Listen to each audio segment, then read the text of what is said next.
Tá de volta mais um episódio do podcast Videocast, agora são outros 50. A gente tá num momento muito especial porque a gente tá celebrando 50 anos do Sebrae. E para essa celebração, nada mais importante do que a gente ouvir histórias de empreendedores. Thiago, que tá aqui do meu lado, futurista, empreendedor, tem tantas histórias, né, Thiago? Oi, Adri, tudo bem? Tudo bem. Como você está? Eu tô bem, você? Empolgada, ansiosa, curiosa? Empolgadíssima para ouvir essa história hoje. Eu tô bem curioso também. Bora convidar essas pessoas Vamos especiais? Lá. Quer fazer as honras de falar do nosso convidado, então? Eu quero. O nosso convidado de hoje é o Cairós Canavarro. É isso? Acertei? Olá, exatamente. Gente, eu adorei esse nome, Cairós Canavarro. Tudo bem? Olha, chega a ser bom. poético. E olha, é fácil o pessoal errar esse nome, viu? É Jairo, é Cairo, é Carnaval. Parabéns, olha. De Cairós cara já Carnaval. acertamos, é isso? Então podemos encerrar o episódio. Obrigado, gente. Se for para escrever, então, o pessoal aí que erra mais ainda. E a nossa convidada? Quem vem, Thiago, pra gente somar? É isso aí. Em nome do Sebrae, né? A nossa técnica do Sebrae, a Valéria Schneider, está aqui com a gente. Muito obrigado por estar prestigiando esse espaço aqui. Obrigada, gente. É muito legal estar aqui com vocês. Eita, que essa prosa vai ser boa hoje. Acho que vai ser boa. Né? Esses dois são bons de papo. Eles estavam dizendo, não, mentira, não sei o quê, mas são bons de papo. Dá pra ver que são bons de papo. O Cairós criou uma marca de cosméticos sustentáveis e naturais. Conta pra mim, né? Pra mim não, só pra todos nós aqui. Que história é essa? Como é que você chega aqui? Olha, é uma história que começa de um sonho pessoal e uma mudança de vida enorme, né? Eu sou de São Paulo, eu estava em São Paulo, sou advogado, mas eu exerci a profissão. E teve um dia que eu olhei para o espelho e eu sentia que alguma coisa não estava bem. Então eu falei, vou ficar 2 meses viajando como turista, com dinheiro no bolso, né? E aí esses 2 meses viraram 4 anos, 4, 5 anos de viagem pela América Latina. Ai, que adoro, gente, América Latina. Né? Foi um mergulho na América Latina, um mergulho na América do Norte também, que eu fui para o México. Morei 4 anos, imagina, né? E aí um mergulho dentro dos meus conceitos. Mas por onde você passou? Quais países você passou? Não precisa listar todos, mas pelo menos alguns deles, bom. Assim, pra te entender. Porque senão... senão acaba o episódio. São vários mesmo. Eu comecei pela Amazônia, depois fui Venezuela, Colômbia, aí cruzei de veleiro Panamá, Costa Rica, Nicarágua, Honduras, El Salvador, Belize, Guatemala e México. Aí depois tem a volta, né? Porque eu me coloquei em vários momentos, desafios pessoais. Eu só queria voltar por terra, não valia avião, não valia barco. Então depois eu voltei e aí eu passei pela América do Sul, né? Os outros países, né? Que sensacional. Foi incrível, cara. Mas esse início de viagem teve algum catalisador? Teve, assim, essa olhada no espelho? O que exatamente passou na sua cabeça? E por que a escolha da América Latina? Porque normalmente, né? Vai para outros lugares. Eu amo a América Latina. Quando vem alguém e fala, viajei pela América Latina, já ganhou ponto. Né? Porque a gente entende a nossa cultura, né? Aí você entende o Brasil dentro da América Latina, o que ele é, o que ele representa. Hoje é mais fácil falar o porquê que eu saí, mas eu olhei no espelho e falei, vou conhecer. Na época era Colômbia, Venezuela e Jamaica. Adoro. Eu queria conhecer esses países. Mas aí mudou tudo, né? Eu nunca fui à Jamaica, fui em outros lugares, né? Mas o seu plano era passar 4 anos ou era só indo? 2 meses, eu queria ficar 2, 3 meses de férias. Mas viajando, o que eu percebi, assim, qual foi o ponto de inflexão para mim? Um dia eu estava em Roraima, Boa Vista, e vi um malabarista, né, jogando na rua, né? E aí ele estava todo sujo, né? Eu fui fazer uma pergunta para ele. É uma sutilidade que eu vou dizer, mas quando eu olhei para ele, eu tive uma certa discriminação, né? Porque eu vi ele todo sujo, na minha cabeça, né? Quando eu comecei a conversar com ele, eu vi que ele falava vários idiomas, conhecia vários países, que ele tinha uma cultura muito intensa. Aí eu dentro de mim pensei assim, caramba, eu sou o doutor, né, de São Paulo, sempre de terno, todo mundo me chamava doutor aqui, doutor ali, mas esse cara, ele é muito mais inteligente do que eu, tem muito mais cultura do que eu, e eu ainda estava discriminando ele. Isso tudo interno. Foi um insight. Foi um insight interno. Foi aí que tudo mudou. E aí eu falei assim, eu quero ficar no hotel desse cara, entender o que esse cara faz, debadir o nome dele. Quero entender o que ele faz e não quero ficar só 2 meses. Eu preciso ser, na minha cabeça estava isso, eu preciso voltar maior do que eu saí, porque eu era muito medíocre. Esse foi Cara, o meu que autopercepção, né, foi. Thiago? Legal, que forte. Mas aí, nesse período, você tinha uma reserva financeira ou você foi trabalhando? Como é que aconteceu isso? É muito interessante, porque uma coisa é você viajar de turista, outra coisa é você vivenciar a cultura local, produzir o seu sustento no local. Muda tudo. Muda tudo. Uma coisa. Então eu levei um dinheiro, porque eu estava muito bem na área que eu estava financeiramente, né? O status também, a profissão de advogado, médico, engenheiro é meio que. Né? Então, como eu falei, era doutor, né? Mas acabou. O dinheiro foi acabando e eu falei assim: se eu quiser viajar mais, eu vou precisar produzir dinheiro de outras formas. Você trabalhou nesses locais? Esse que é um ponto muito interessante, porque eu me desafiei de novo. Falei, eu não vou voltar em 2 meses, vai acabar meu dinheiro, não vou pedir para ninguém, vou me desligar do escritório. E o que eu resolvi fazer? Eu me dispus, naquele momento eu falei assim, cara, eu quero ver como que as pessoas fazem para viajar, subsidiando os seus gastos.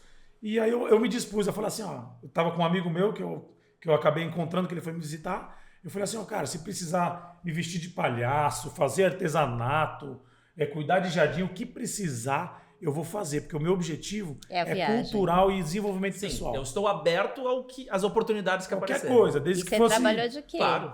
Eu virei hippie, de verdade. Fez artesanato? Eu sei fazer colar, pulseira, filtro do sonho, sei fazer dread. Eu passei anos vendendo na praia, né? Eu passava...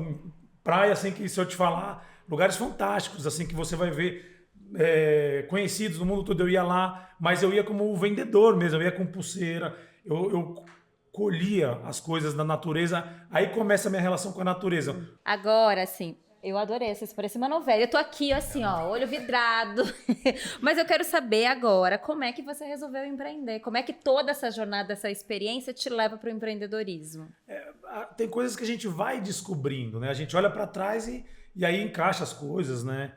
De uma maneira mais fácil de contar. Mas eu fui descobrindo, né? Eu era advogado, aí quando eu fiz essa viagem, eu fiquei 4 anos. Quando eu voltei, eu descobri que já não era mais advogado. Eu descobri, eu acho que todos nós, a gente vem para o mundo com algumas habilidades e a gente tem que trabalhar essas habilidades, inclusive é uma obrigação nossa fazer isso. Então eu percebi que eu tinha uma habilidade, um dom, uma facilidade com plantas. Por quê? Porque eu tinha muito contato com comunidades tradicionais, eu percebia que as pessoas, elas se embelezavam ou a higiene pessoal delas, elas faziam com as plantas, entendeu? Para tratar do cabelo, sabe o quintal da vovó? Eu vi muito isso. Então eu falei, caramba, eu preciso trabalhar com plantas, mas uma coisa dentro de mim dizia que eu queria fazer algo de impacto, algo que realmente, e é o que eu acredito, eu queria eu queria impactar muita gente, eu queria fazer algo que fosse muito diferente daquilo que já existia. Então eu falei, se eu trabalhar com plantas, vai ser algo muito um gueto, eu não quero criar um gueto. Então eu falei, já sei, o que as pessoas fazem todos os dias, independente se é homem, se é mulher, se mora num país, sabonete, shampoo, creme dental, desodorante, higiene pessoal e cosmética. Aí tive a ideia, eu vou fazer produtos de higiene pessoal e cosmética só utilizando plantas. E plantas tradicionais. Eu quero chegar em algum lugar, aprender sobre as plantas desse local. Eu tinha muita facilidade em aprender, eu percebi, e era uma coisa muito nova para mim, né? Então eu conhecia bem das plantas, sabia para que armazenava a informação técnica e também a empírica. E aí eu tive essa ideia. Mas quando eu voltei a São Paulo, logo que eu cheguei, eu já comecei a experimentar plantas e higiene pessoal. Você começou a produzir. Como é que foi esse experimento? Como é que esse conhecimento virou um sabonete, entendeu? É verdade. É assim, eu percebi que eu era um empreendedor, mas eu nem conhecia a palavra na época, isso há 10 anos. Sua família tem alguma coisa de empreendedorismo? Tem alguma coisa de empreendedorismo assim? Não, mas minha mãe é farmacêutica. Olha como são as coisas. Nossa. Minha mãe é farmacêutica, ela tinha abandonado a carreira, porque ela é cantora também. Mas ela abandonou a carreira. E hoje em dia ela é farmacêutica responsável da empresa e ela voltou para a carreira, né? Então você vê como que eu comecei a produzir. Foi assim, eu falei assim, vou fazer desodorante, que é algo que é mais fácil vender. Aí eu comprei, eu estava com pouquíssimo dinheiro, né? Eu não era mais o advogado que tinha bastante dinheiro, comecei do zero, estava em São Paulo, né? Minha família, meus amigos, estava uma diferença muito grande entre nós, cultural e... porque sua cosmovisão já tinha mudado, né? Total. Então, era outro... Não, eu estava com o cabelo comprido, com dread. Sim, era o visual também. Aquela ideia de hippie, né? Pô, esse cara virou um hippie, né? É isso mesmo. Aquele preconceito que você teve quando você teve, viu né? o rapaz. Exatamente. O preconceito que eu tive com ele, eu tinha virado aquele preconceito, né? Então, imagina o aprendizado que foi para mim, né? E aí eu lembro que eu comprei ingrediente para fazer 10 desodorantes. Eu falei, vou fazer, vou ver o que acontece. Vou ligar para os meus amigos, que saudade, olha, eu tô fazendo desodorante, compra. Era assim. Pô, mas isso é o empreendedor. Claro. Eu não sabia, mas cara, tá com saudade, então compra. Mas isso ainda é em São Paulo. Em São Paulo. Eu quero saber como é que tu chegou lá na Amazônia. Não, essa é uma história também interessante. Acaso. E aí eu primeiro vendi os 10 produtos, desses 10 eu comprei para fazer 30, manguei todos os meus amigos também, que saudade, então vem, compra, toma-te. Bom, assim foi. Isso foi sua primeira rede de relacionamento. Foi, os meus amigos. É interessante, né, Valéria, que o empreendedor, a gente vai falar daquele empreendedor effectuation, né, que é aquele que é o que tem mãos, o que sabe fazer, é a primeira rede de relacionamento. Então, o que sabe fazer, o que ele gostava de fazer, né, que é a questão das plantas. A primeira rede de relacionamento, os seus amigos, o que tem em mãos, que era o conhecimento, toda a bagagem que ele trouxe. Você vê muito isso dentro do Sebrae? Pessoas que começam, né, a partir de uma habilidade, mesmo sem recurso? Sim, na verdade, assim, a gente vê muito isso, né? E eu acho que assim, essa primeira... O que você fez, assim, é uma coisa muito que a gente chama... Eu trabalho em inovação, né? Então, você vendendo para os amigos e trazendo a experiência deles do que eles acharam do seu sabonete é uma coisa que a gente chama muito de validação do produto, né? Você indiretamente acaba fazendo isso. E o empreendedor, quando ele começa assim também, né? Para quem que ele vai vender o seu serviço ou o seu produto, né? Ele vai vender para sua rede de relacionamento mais próxima, né? E ele vai, se ele for esperto, né? Ele vai adaptando aquele produto ou melhorando aquele serviço de acordo com o feedback que ele tem dos clientes, né?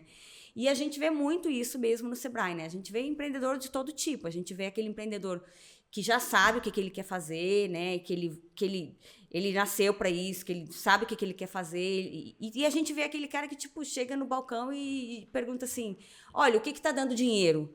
Né? E aí é muito difícil, porque quando o empreendedor chega com essa abordagem, a gente meio que não tem muito o que fazer. Ele tem que descobrir o que ele quer fazer. Que ele quer fazer, né? Ou qual que é o propósito da vida dele, né?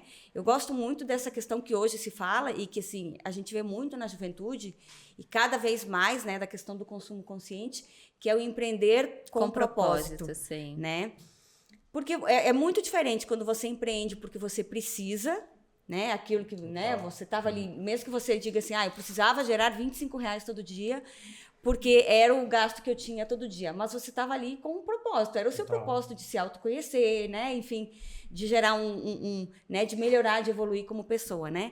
Mas aquele empreendedor que já chega assim pra gente, olha, eu nasci para fazer isso, eu gosto de trabalhar com isso, é muito mais fácil, porque você só precisa lapidar. Só precisa lapidar. Aquele que só olha a grama do vizinho e fala, quero fazer igual, vai levar um tempo. E tem uma coisa que é interessante, porque tem uma diferença, pelo menos eu percebo essa diferença, não sei se vocês vão concordar ou não, entre a paixão e o propósito, né? O propósito é uma missão maior, uma missão de vida, né?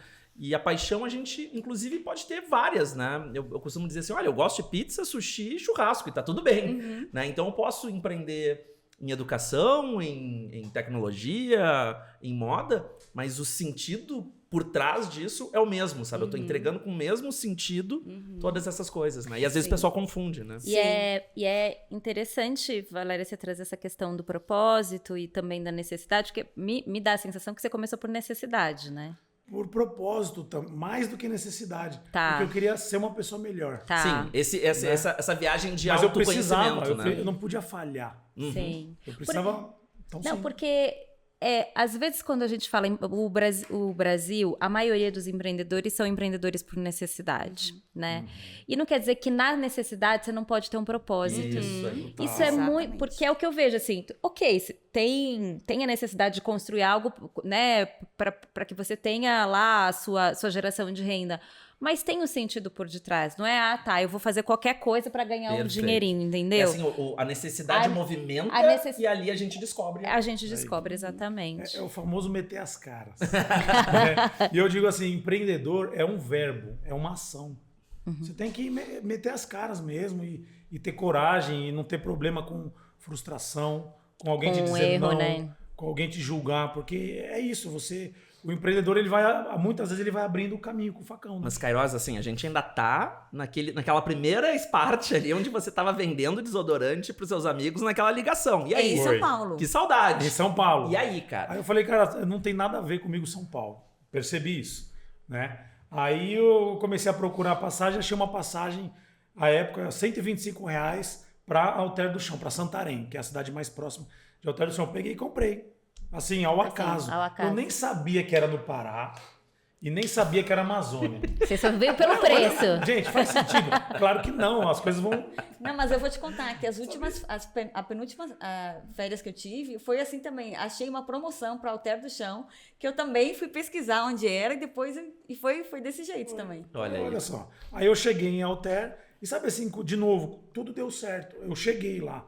Um pouco antes de eu ir, eu percebi que era a Amazônia, que tinha o maior reservatório de água potável do mundo. Percebi que era o estado do Pará. Comecei a estudar um pouco. E quando eu cheguei lá, deu tudo certo. Né? Eu cheguei em Santarém. Logo que eu fui para Alter do Chão, eu peguei o ônibus. Conheci alguém que eu já tinha conhecido na minha viagem. Ele me chamou para casa dele. Que coincidência, muita coincidência. Gente, essa um cara que eu tinha desse... conhecido. Imagina. Essa vida é mágica. Não, cara. é mágica. Eu usava muito essa palavra, inclusive. A é magia. ancestral, não, é ancestralidade. É incrível. Como é que você vai encontrar uma pessoa? É muito incrível. Sim. Aí eu lembro que ele me convidou para casa dele, né? Imagina, você acaba de chegar no lugar, o cara você já tem casa, você percebe que é um lugar que tem muita planta, que tem água. Só tem um problema, ele falou. Para chegar em casa a gente vai ter que remar. Eu olhei assim para ele, problema? Ah, eu adoro os desafios. Cara, eu cheguei no lugar certo. Então, realmente, a gente teve que remar para chegar. E aí eu, de novo, né? Eu tava lá, o que eu tive que fazer? Eu percebi, eu vou trazer os produtos aqui. Então, eu comecei em Alter do Chão, vendendo numa cestinha de palha os sabonetes, porque os meus amigos me deram feedback que, além do desodorante, o sabonete seria muito bom. Né? Muitas grávidas também. Então eu comecei a fazer sabonete também. Mas você começou a produzir sabonete em Alter do Chão ou de São Paulo? Ah, tá, em Alter do Chão. Aí eu fui a Alter, fiquei 10 dias, deu tudo certo. Aí eu falei, eu já voltei para ficar. Então eu voltei lá para ficar. E aí tu começou a usar as plantas de lá, ou não? Sim, já comecei a usar as plantas de lá. E que momento o Sebrae entra? Nossa, o Sebrae entrou em vários momentos. Porque aí quando eu descobri que eu era empreendedor, que eu até comecei a entrar em contato com essa palavra... Quem falou para você que você era empreendedor? O Sebrae. Eu não sabia. Falei, cara, eu empreendedor. Eu falei, por que isso? Mas o Sebrae é a casa do empreendedor. Mas como é que você chega no Sebrae? O que te desperta para você chegar no Sebrae? Porque alguns amigos meus me falaram, você tem que fazer um Empretec, um amigo meu falou. Ele falou, cara, tua ideia é muito boa, seus produtos são muito bons, você tem que fazer Empretec, que é um curso que é moldado pela ONU e que o Sebrae tem a certificação de dar esse curso aqui no Brasil. É um curso muito bom. Eu sou empreteca também. Então você é excelente, né? Então, e aí eu já comecei logo com o Empretec. Então aí eu mudei muito minha cabeça, percebi que ali era o meu mundo, percebi que eu era empreendedor e também percebi que eu tinha que me treinar mais para fazer várias coisas. E assim, eu virei o rato do Sebrae. Eu acho que quase todos os cursos do Sebrae, os básicos, eu fiz todos. Você aplicava? Aplicava muitos, outros não. Porque tem coisa que você não consegue fazer bem, tem coisa que você estuda e não combina com o teu negócio. Faz parte também. Que nem a memória é seletiva, o aprendizado é seletivo também. E a sua experiência de advogado você traz para o seu negócio também? Muito, ela me ajuda muito. Bom, a maneira mais prática e direta é os contratos, né? Até hoje os contratos eu gosto de ler e isso é super importante, porque a estrutura das coisas, elas se regem por acordos, por combinados e por contratos. Mas muito mais do que isso, a profissão de advogado ela te ensina a entender muito a relação entre as pessoas. Então isso me ajudou muito para chegar nos lugares, para conversar. Também o comportamental, como você é o dono de uma empresa, você tem que praticamente aprender sobre psicologia. E o advogado ajuda muito bem isso, você como falar, ter paciência, saber ouvir, saber argumentar, porque às vezes você está errado. Às vezes você falou alguma coisa, as pessoas te seguem, mas você está errado. Sim. Então você tem que ouvir a argumentação da pessoa, perceber que ela está certa. Tem um lado lógico bem forte. E quantos produtos você tem no seu portfólio hoje? O que é? Conta o que é hoje, Isso. né? A fotografia de hoje, assim. A Equilíbrio é uma empresa de cosmético e produtos de higiene pessoal. Nós só fazemos produtos com ingredientes naturais e amazônicos. Eu me especializei na Amazônia. Estou há 12 anos lá estudando as plantas da Amazônia e assim, a minha missão é que as pessoas conheçam mais o óleo de castanha do Pará, o pracaxi, o cupuaçu, o açaí e não só óleo de amêndoa, semente de uva. O mundo inteiro está de olho na Amazônia, mas tem pouca gente pisando na Amazônia. Tem muito olho e pouco pé na Amazônia, entendeu? Então, a missão da Equilibre é mostrar que os bioativos da Amazônia têm alta performance. Por exemplo, sei lá, o óleo de rosa mosqueta, que é um óleo que é produzido na África ou na Patagônia, no sul da Argentina. A gente tem o óleo de pracaxi, que ele é muito melhor nos princípios ativos, muitíssimo melhor, e é um óleo que é do Brasil, que está na Amazônia. Quando você consome óleo de pracaxi, você está ajudando a geração de renda dentro da floresta. Isso é preservação, isso é valorização da ancestralidade. Então, o equilíbrio é isso. O equilíbrio a missão do equilíbrio é honrar os ancestrais. Agora, Queiroz, a gente precisa muito saber, né, a equilíbrio, essa fotografia de hoje, para você complementar, e como que entra a comunidade. Quem é que produz junto com você, né? Perfeito. Bom, a Equilibre quando eu digo que a missão da Equilibre é honrar os ancestrais, é porque as matérias-primas todas nós compramos diretamente deles. É muito comum na indústria de cosmético convencional comprar sementes deles, né? E é como commodities, um preço lá embaixo, é um trabalho que tem pouco valor agregado. A Equilibre sempre pensou e atuou de outra forma.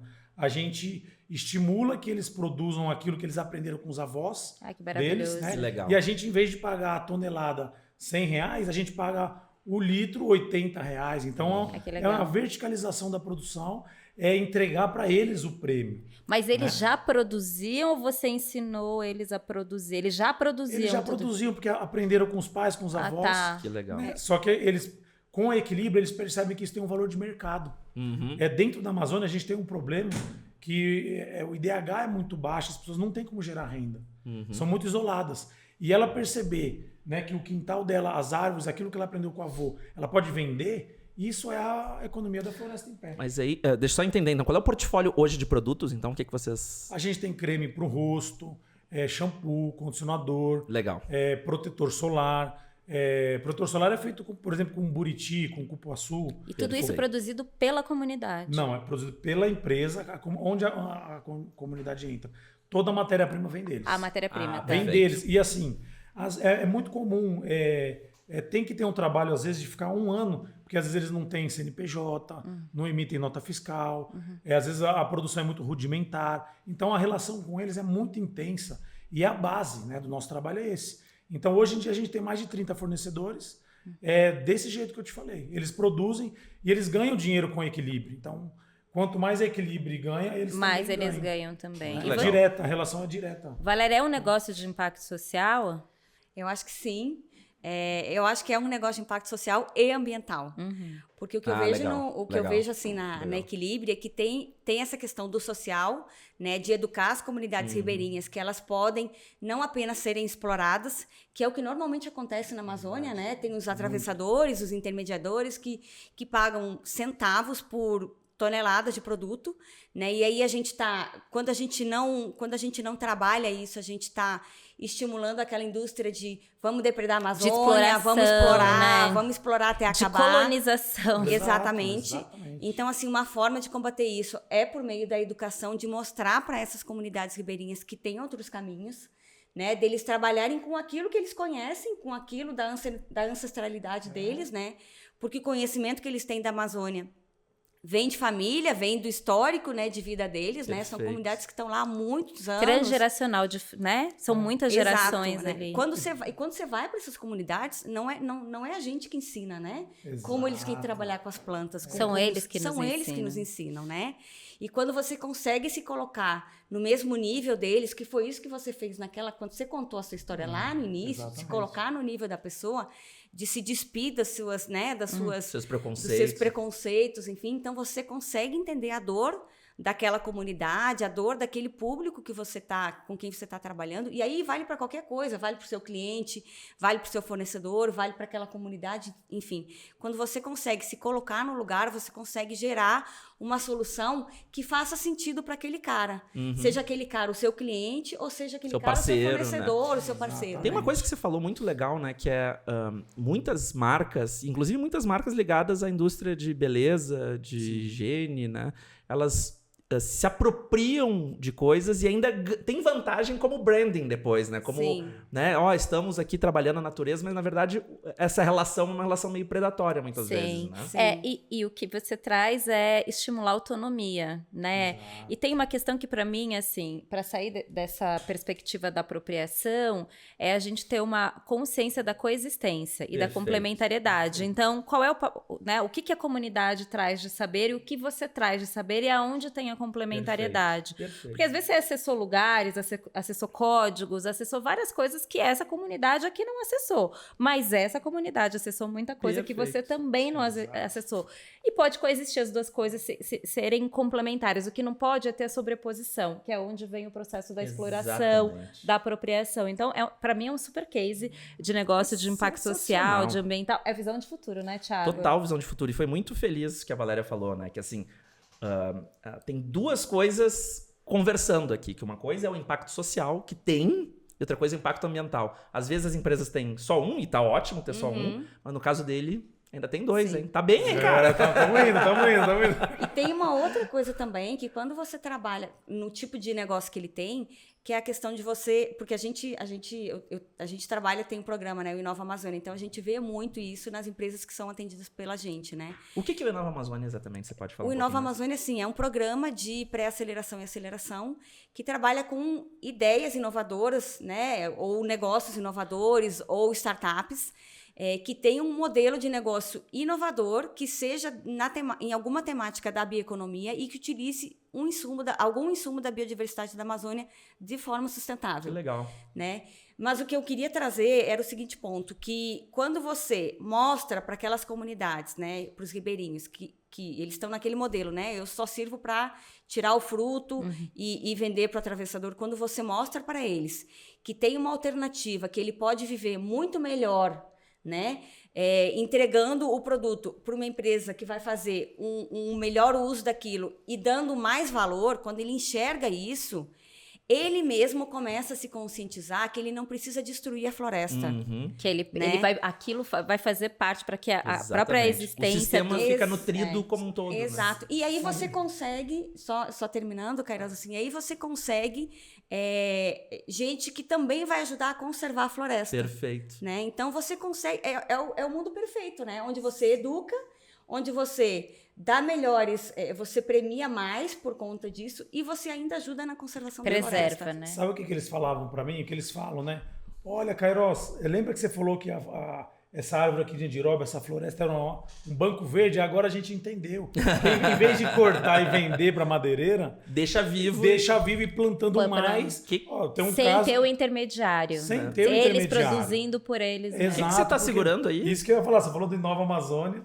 Uma coincidência muito bonita que eu quero mostrar. Tá, o Inova Amazônia é um programa muito especial, tá, que a Equilibre participou. Tinham 100 empresas, foram selecionadas 60, depois 50, depois 30. E a Equilibre ficou em terceiro lugar. Eu estou muito feliz. Parabéns! Que legal. Tá, e o que é o Inova, né? É um treinamento que foi dado para empreendedores com causas sociais, socioambientais, né? Bioeconomia. E isso vai dar uma mudança no ecossistema, vai dar uma força dentro dessa economia que é da Amazônia fantástica, né? Que legal. E aí foi super desafiador, porque tinha um público grande, eram pitches, né? Para quem não conhece pitch, é aquela oportunidade que você tem de 2, 3 ou no máximo 5 minutos de apresentar a tua empresa, colocar as coisas mais importantes. E tinham alguns investidores, né? E também depois teve uma pontuação. Né? Então, você sobe num palco, você tem que falar da tua empresa, então aquela adrenalina, né? E eu estou muito feliz aqui que a gente ganhou o terceiro lugar. Você recebeu investimento? Né? Dois investidores estavam lá, estão em contato comigo para conversar e me chamaram para uma outra rodada. Que maravilhoso. Então isso é muito legal. Porque já tem aí um plano de expansão. Onde é que vende os produtos da Equilíbrio agora? Olha, essa é uma pergunta interessante. A gente vende mais no Sudeste e exporta. Tá. Exporta para outros países? Para outros países, porque eu sempre digo que a gente nunca valoriza o que está em casa. Sim. Então, por exemplo, a produção é no Pará, mas a gente vende pouco no Pará. Agora, São Paulo a gente vende bastante. E fora do Brasil a galera fica doida. Portugal, Inglaterra, Itália, como é que você chegou a vender nesse... Gente, conta aí, como é que você chegou nesses países? Não, mas não fui eu que cheguei, eles que chegaram. Te juro, eles que chegaram, eles viram o Alter do Chão, viram um pouquinho da proposta. Hoje em dia as pessoas procuram muito soluções amazônicas, né? E aí descobriram o equilíbrio, são produtos diferenciados. Por exemplo, além do detalhe da gente só comprar diretamente na comunidade ribeirinha, o cosmético convencional ele tem de 5% a 10% de princípio ativo. O da Equilíbrio, todos têm mais de 90% de princípio ativo. A gente quer comprar já, você não quer, Thiago? Olha, eu tô interessada. Só agora eu vou botar o site aqui. Cadê os produtos? Se botar o Pix aí, a gente já resolve. A gente já faria uma feirinha aqui com os produtos. Eu vou fazer que nem eu fiz com os meus amigos. Eu gostei, então toma aí o site. E a sua empresa possui biofiltros, né? Para evitar a contaminação dos solos. Conta mais sobre isso. Pra gente, a gente já tem isso no nosso DNA, essa coisa do socioambiental, né? Então, toda a água que a gente produz e utiliza para fazer o cosmético, a gente depois filtra ela.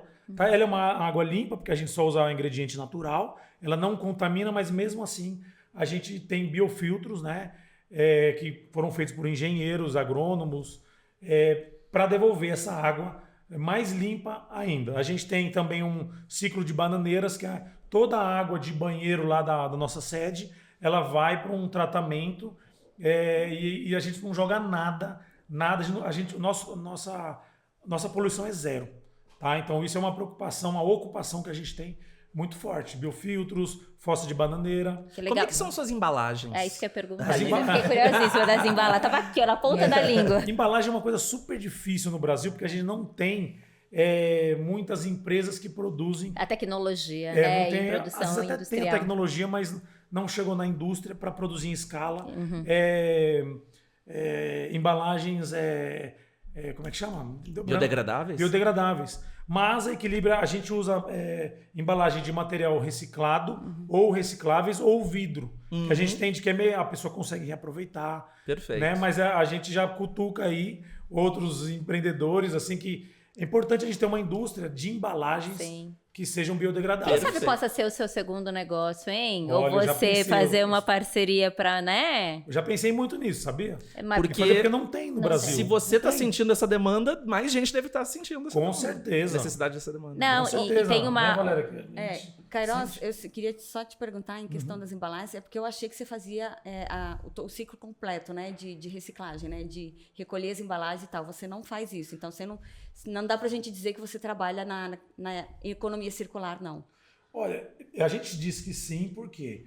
Porque você pegar essa embalagem de volta não depende muitas vezes de você. A gente tem pontos em São Paulo, mas a gente percebe que existe uma cultura também que precisa existir do consumidor. Terminei, eu vou levar no ponto lá. Sim, se é uma embalagem de vidro, a pessoa tem que limpar. A pessoa, exato, é responsável por isso. Exato. O vidro a gente não tem retorno, mas a gente acredita que a pessoa utilize. Quando é de plástico, a gente percebe que pouquíssimas pessoas devolvem. Então, eu jogo a bola de volta para ti e para as pessoas, porque é circular mesmo. Sim. A pessoa que consome, ela tem que perceber que ou ela reutiliza aquilo ou ela devolve. Mas a gente tem lugares que a gente recebe e a gente reutiliza, principalmente para teste. A gente está sempre fazendo teste e criando produtos novos. E o Sebrae contribuiu no seu fator. Quanto é que está hoje? O seu crescimento, a nota girando em torno de quanto hoje? Hoje com a pandemia, a gente sofreu muito com a pandemia, mas a gente voltou a crescer. A gente está crescendo 50%, 60% esse ano. E o Sebrae tem tudo a ver com esse resultado. Porque além do que eu já colhi de ir no Sebrae, o Sebrae, por conta de trabalhos como o Inova e outros trabalhos, minha equipe hoje em dia ela está muito bem treinada por conta dos cursos. São quantas pessoas nessa equipe? 13. Legal. 13 colaboradores e são pessoas que também têm muitos cursos no Sebrae. É uma coisa que eu já digo, olha, pelo menos a cada 2, 3 meses, vocês, e eu cobro isso até como uma bonificação, para a pessoa fazer cursos no Sebrae, o Senai também, mas o Sebrae tem uma relação muito boa com o Equilíbrio, e o Sebrae já principalmente no network, na relação de pessoas, já levou a gente para muitos lugares. Que legal. Que Inclusive fora do Brasil, já fomos indicados algumas vezes. Que legal. Para fazer viagens. E como é que... Então, o Sebrae é um amigão, assim. E o Sebrae tem um impacto enorme na economia brasileira, assim. É impressionante. Esse trabalho aqui do Inova vai mudar completamente a economia na Amazônia. Só que é aquilo, né? São sementinhas. Demora 2, 3, 4, 5 anos, né, para acontecer. O que o Sebrae está fazendo lá na Amazônia? Então, a principal ação hoje é o Inova Amazônia, dentro da temática, né, daqui do nosso encontro de hoje, é o Inova Amazônia. E o que a gente faz é um pouco o que o Queiroz fez. Assim, ele foi para lá, ele decidiu ir para lá, empreender lá e girar um pouco da economia local, né? E o Inova Amazônia se propõe a isso também, né? A gente beneficia pequenos negócios da Amazônia, mas pequenos negócios que não são da Amazônia, mas que utilizam insumos da Amazônia e têm interesse em ir para lá. Que legal. Né? A principal, digamos assim, se a gente levar em conta que é inovação, bioeconomia e sustentabilidade, o quarto eixo do Inova Amazônia é, obrigatoriamente, a pessoa tem que estar lá na Amazônia para empreender lá. Legal. É o pé, né? Porque a questão é a questão da educação, porque é isso, eu acho muito fácil a pessoa falar, eu vendo produtos amazônicos, eu fabrico chocolate com cacau da Amazônia, não sei o quê, mas o cara tá em São Paulo, tá no Rio, tá em Belo Horizonte, sei lá. Ele não está lá gerando riqueza lá. Ele está fazendo o que a grande maioria das empresas faz. Mas usando o branding, né? Usar os commodities. Aí está fazendo... Exato, está só se apropriando de uma marca, né? Não está gerando nada da economia local, não está gerando emprego, não está melhorando a educação, está só fomentando a continuidade daquela mentalidade de temos que ser explorados e a gente nasceu para isso e não vai melhorar de vida, né? Então, o Inova Amazônia vem para quebrar isso, né? Eu queria aproveitar e fazer uma segunda pergunta para você, que é, você, né, tem uma relação com a Amazônia, com inovação e com esse negócio que a gente está vendo aqui muito, muito visceral, né? E com certeza, tudo que a gente falou é espetacular. Acho que inspira você, inspira nós, inspira quem está nos assistindo. Mas eu também imagino que tenham pontos que você detecta que podem daqui a pouco ser pontos de melhoria ou pontos de um caminho futuro, assim. Tem alguma coisa que você possa dividir que está na conversa de vocês e que possa ser útil para o nosso público, assim? Então, eu acho que tem algumas coisas que são bem importantes, assim. Primeiro é aquela questão do você entender o negócio onde você está, aonde você quer, onde você está inserido ali, né? Então, vamos pegar o exemplo aqui do nosso empreendedor, né? Do nosso empresário. Ele teve que mergulhar lá no local, né? Teve que ter o conhecimento do que ele queria, do que ele está gerando ali de cosmética, não sei o quê, para poder fazer um negócio legal. E também conhecimento de toda a cadeia que envolve aquilo, né? Perfeito. Porque isso, não é você se lançar no mercado, eu decidi da minha cabeça que eu quero abrir um salão de beleza. Não adianta, se eu sou uma pessoa que não gosto de fazer o meu skincare todo dia, se eu sou uma pessoa que não sou desleixada com o meu cabelo, o negócio não vai dar certo. Tem que ser uma coisa que você tenha identificação, né? Você tem que pesquisar aquele mercado também direito para você saber onde que você vai pisar, né? Você tem que entender quem são os atores que fazem parte daquele ambiente do negócio, né? Quem é o seu público, quem que você vai pegar como fornecedor, né? Então, assim, eu acho que essas são coisas muito importantes. E se você conseguir aliar, né, para quem vai empreender, se você conseguir aliar propósito a isso, propósito e impacto, porque isso, gente, não é moda. Não é moda. Isso veio para ficar. Sempre foi, né? Isso veio para ficar. E eu posso falar, porque assim, eu sou vegetariana há 37 anos. Ser vegetariano há 37 anos, ninguém falava isso há 37 anos atrás. Eu era uma criança, mas era uma missão, era uma coisa que depois eu entendi o que era o meu propósito. O meu propósito é ajudar a natureza, ajudar os animais. E hoje eu faço isso, graças a Deus, eu estou nesse projeto lindo, maravilhoso, que eu amo a Amazônia. E hoje eu faço isso por meio do meu trabalho. Eu tenho as minhas ações voluntárias, mas eu faço isso ajudando empresários que também têm esse propósito, né? De gerar negócios sem explorar, sem depredar, sem maltratar. Que legal. Né? Então, é isso. Às vezes você tem que ser meio doido, assim, da cabeça mesmo, né? Mas se você tiver propósito naquilo, se você seguir aquilo que seu coração manda você seguir e você conseguir as ferramentas adequadas, né? No caso aqui, fazendo a propaganda do Sebrae, mas é óbvio que a gente tem que fazer, porque o Sebrae, assim, ele tem uma capilaridade muito grande, ele está em todos os cantos do país, né? Se você conseguir ter as ferramentas adequadas para você poder lançar o seu negócio, né? Aquilo que te mexe, que te move, não tem muito como dar errado, sabe? E essa história de negócios de impacto social, de fato, foi algo que chegou para ficar. Cada vez mais a gente tem um ecossistema que tem contribuído para o desenvolvimento desses negócios. Você tem mais investidores, você tem mais empreendedores, você tem as organizações que a gente fala que são as organizações intermediárias que estão ali apoiando essa jornada do empreendedor. Você tem um público consumidor cada vez mais ávido por uma consciência, né? Quase que engajado em qual é a escolha que vai fazer em relação àquilo que se consome. E hoje a grande pauta do momento é a relação da redução de danos e dos impactos ambientais. O mundo está de olho na Amazônia, né? Então que a gente tenha esse processo de olhar para a Amazônia não com o processo da exploração, mas com o processo da preservação. E a economia faz parte desse processo. Perfeito. Né? Eu participei, Dri, de um encontro de um grande banco, e nesse encontro eram para assim, investidores e investidoras assim, com muita grana, sabe? Aqueles fundos assim, muito, muito altos. E o que o banco estava se comprometendo com esses investidores e investidoras, assim, a gente vai colocar dinheiro em empresas responsáveis. Não é mais onde tem a melhor margem. A gente eu fiquei muito bem impressionado com isso. Que as métricas estão mudando em vários lugares, isso definitivamente... Porque tem a história do tal do ESG, né? Era a sigla isso, das né? 3 letras, que é do E ligado à questão ambiental, das mudanças climáticas, da preservação do meio ambiente, o G de governança, como é que você faz uma empresa né, socialmente responsável, com transparência, com equilíbrio, com diversidade, com justiça para todos, né? E a questão social, uma empresa ela faz parte da sociedade, ela precisa se responsabilizar com a sociedade. No contexto da pandemia, as empresas precisam se preocupar com a regeneração do que aconteceu, com a economia, com tudo. Sim. E tem uma coisa que eu sempre digo, assim, para preservar a Amazônia, a melhor e talvez a única maneira é você gerar renda, você transformar a vocação da Amazônia utilizando a economia dela. Né? Sim. Por isso que empresas, empreendedores que estejam lá trabalhando com isso, é a melhor forma de gerar preservação. Muito legal. Eu tenho um bloco aqui, É isso que eu ia falar. Eu já ia te chamar para esse, porque eu acho que a gente já tá com o pé no futuro, Thiago. É isso aí. A gente tem um bloco nesse podcast, videocast, que é para falar de futuro, que tipo de futuro o episódio deixa emergir. E eu listei aqui um monte de coisas que eu considero empresas do futuro e que tem a ver com essa temática que a gente está falando, de novas métricas, né? Então tem uma empresa de moda chamada Petit Pli, que ela é muito legal. Olha a missão dela, né? O sentido dela. Quem tem filhos, quem tem filhas, sabe que as crianças... A gente quer dar umas roupas bonitinhas, quer vestir de um jeito legal, mas as crianças crescem.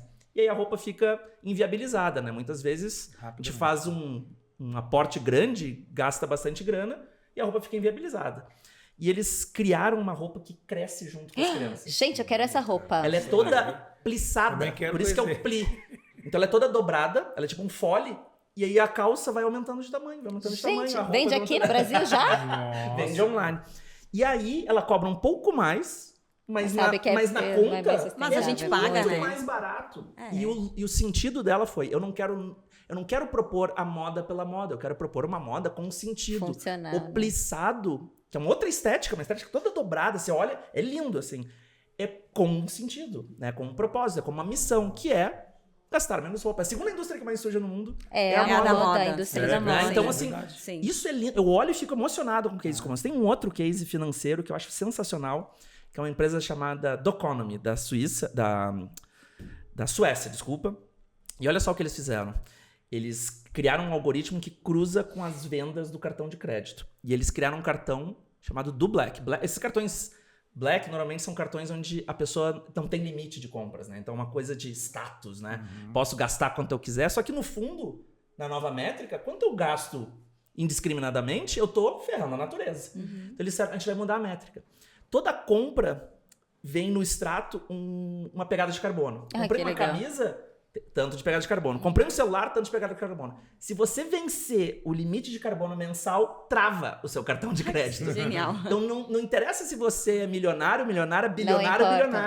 Você não pode gastar mais que isso. Ai, uma que ferramenta maravilhoso. de educação. Gente, adorei então, esse tipo de métrica, eu acho que deixou de ser uma conversa de moda e passou a ser uma conversa de real, negócio real, né? Sim. E isso não veio para ficar no hype, no novo, no moderninho. Isso veio para ficar porque esse jeito é melhor de fazer negócio. Eu até acho que o futuro é quando isso virar conversa de botequim no Brasil, quando eu pegar o metrô e as pessoas estarem falando de empresas que estão construídas com uma pegada, com propósito, com responsabilidade social. E aí, nesse sentido, para terminar, porque a gente já tá acabando essa... Ó, como passou rápido, gente. Ó o Kairos. Tá vendo? Esse é o Cronos. A gente tava no Kairos. Agora vem ver o Cronos. Esse é o Cronos.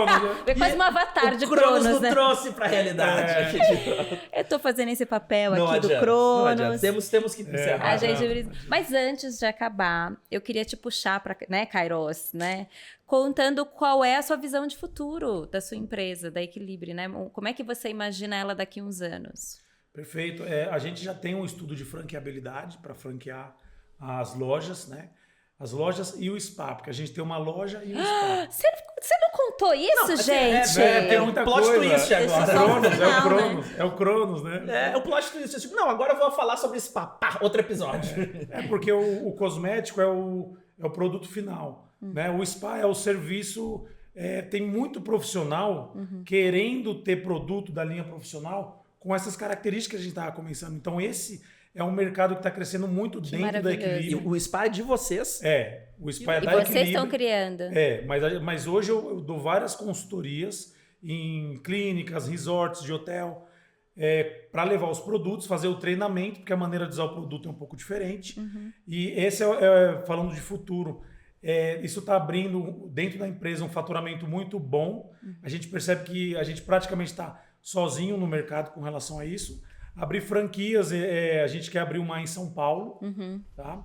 E também a gente quer abrir na Europa também. Que maravilha. Uma loja e spa. Então, internacionalização, abrir outra loja. Esse é o futuro próximo aí da Equilibre. Me interessou essa franquia de São Paulo, hein? Ó.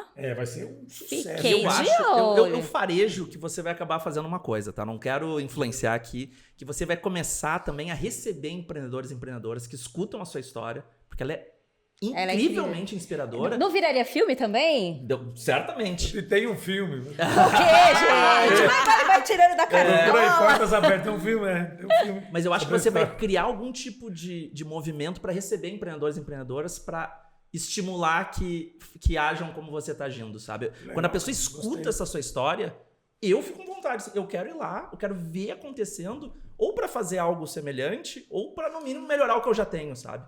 Desconfio do jeito que você é. Legal, Desconfio que vai ter alguma coisa por aí, viu? Gostei da ideia, obrigado. E Valéria, qual é a dica que você pode dar para ele?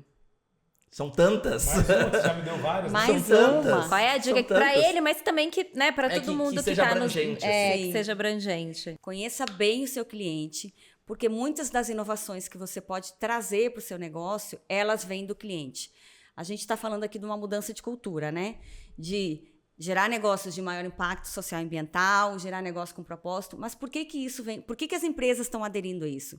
Muitas vezes não é porque elas pensaram nessa ideia, porque elas estão observando que esse movimento está acontecendo, né, no mercado. E por que a gente viu também que esse tipo de produto que o Kairos está trazendo aqui para a gente, que a Equilibre produz, né, que tem muito fit, assim, muita aderência com mercados internacionais. Porque o mercado europeu, a grande maioria dos países já está muito conscientizada para essa questão da sustentabilidade, né, de saber de onde veio aquele produto, de saber a sua origem, de saber que não foi um produto que foi que foi fruto de trabalho infantil ou fruto de trabalho escravo, enfim. Então, essa consciência, ela vem do mercado. Então, a dica é: conheça bem o seu cliente, conheça bem o mercado, conheça bem não só o mercado onde você está inserido, mas mercados que possam ter relação com aquele mercado onde você está inserido, né? E proporcione e tenha proximidade com esse mercado, né? O Kairos aqui falou, a gente estava comentando aqui, que ele falou muito da questão do spa, né?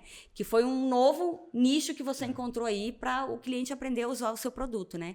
Isso é trazer a experiência de usuário para o produto que ele está produzindo, né? Então, que é a questão da proximidade com o seu cliente. Perfeito. Ensinar o cliente como usar aquele produto, mas também, ao mesmo tempo que você está ensinando, você está tendo o feedback do cliente, né? E gerando um novo negócio. Né? Exatamente. Então, a dica que eu dou é essa. Trabalhe, conheça o seu cliente, esteja sempre atento a como ele interage com o seu produto, com o seu serviço. Porque é isso, às vezes você pensa numa coisa que é para usar de determinada forma, o cliente acha uma forma completamente diferente de usar aquilo. Muito legal. Né? Te E dá aí, ideia do seu próprio te dá negócio. ideia para uma outra coisa que você pode fazer. Muito Né? legal. Então, isso para mim, o cliente é a chave de tudo. E no caso dele especificamente, o cliente, ele é preponderante, porque é o cliente que vai falar, eu quero consumir, eu quero estar socialmente, né, responsável ao consumir, que eu sei que é um produto da onde vem, que é dos povos indígenas, dos quilombolas, dos ribeirinhas, né? Eu sei para onde o dinheiro está indo. Então, o seu negócio ele é muito especial. Acabou, gente. Não tô acreditando, Thiago. Eu tô meio mal com isso também. Ai, gente, eu tô triste aqui. Não pode.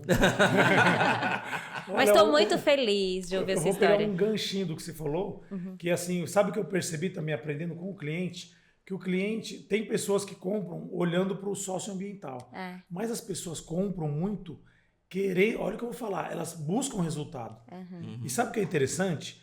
A Amazônia tem capacidade de oferecer um resultado bom.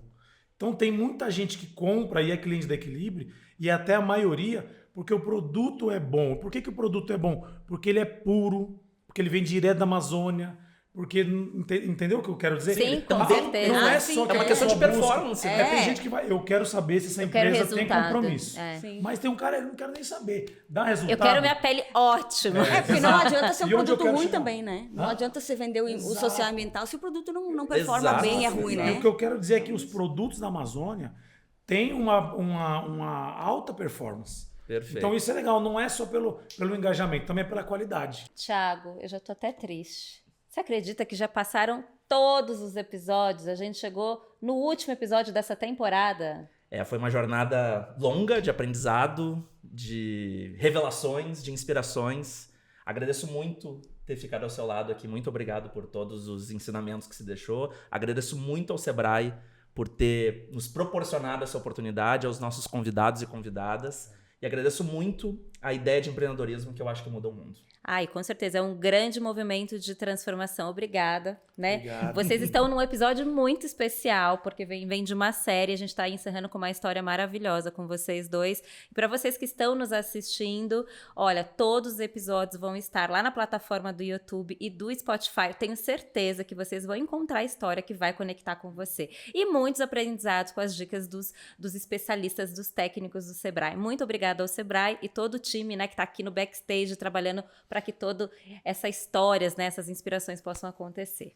Valeu, gente. Tchau, tchau. Obrigado. Que venham os próximos 50.